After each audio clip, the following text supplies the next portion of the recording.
This edition of the Ridley Report is brought to you by WeUseCoins.com.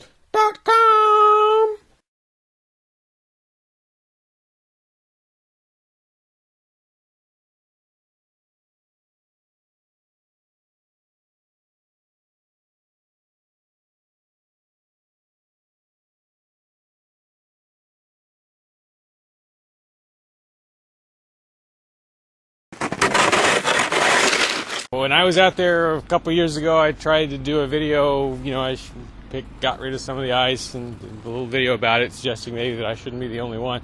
I don't think anyone even paid any attention, unless I'm missing something.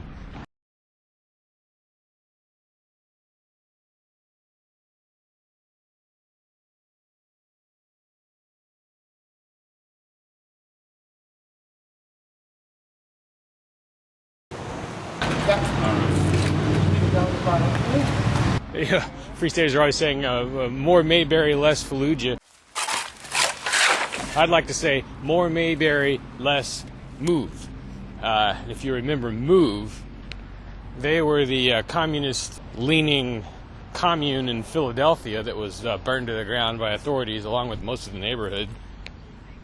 Why? Well, because they were perceived as sort of a threat to the neighborhood. Their demeanor and actions didn't really always do much to help ease that perception. Initiation of property tax resistance. Simply put, I bought this land here under the impression that I own it. It should be accompanied by and thus associated with some sort of improvement to the neighborhood.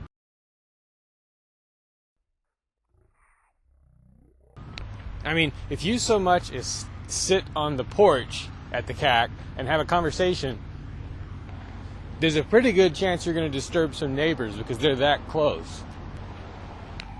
Imagine how much negativity there's going to be toward the CAC, toward Ian, as the place starts to become a real ground zero of some kind of property tax revolt. Because a lot of things will probably have to be done at or near the CAC to harden it in some way against the authorities.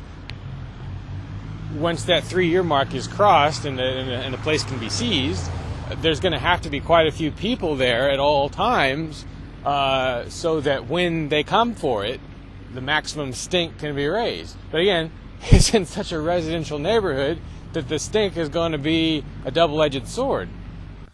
My expectation would be that on the day they come for the house, the authorities will impose... Well, actually, before they even take it, they may impose an exclusion zone which bans any number of people from being at the house. On the day they take it, they will probably block roads leading to it. The way you handle that, maybe, would be to create scenes of some sort at each of the roadblocks, or to occupy some piece of town property in response, peaceably, expecting to be dragged out of there.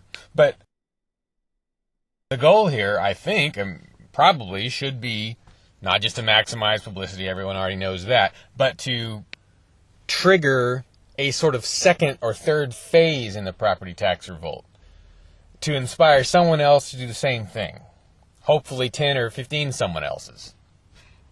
Now, if Ian and company have set different goals, fine. But what exactly are the goals? I mean, there should be clearly defined objectives. Every aspect of this should be documented as well as possible, especially on video.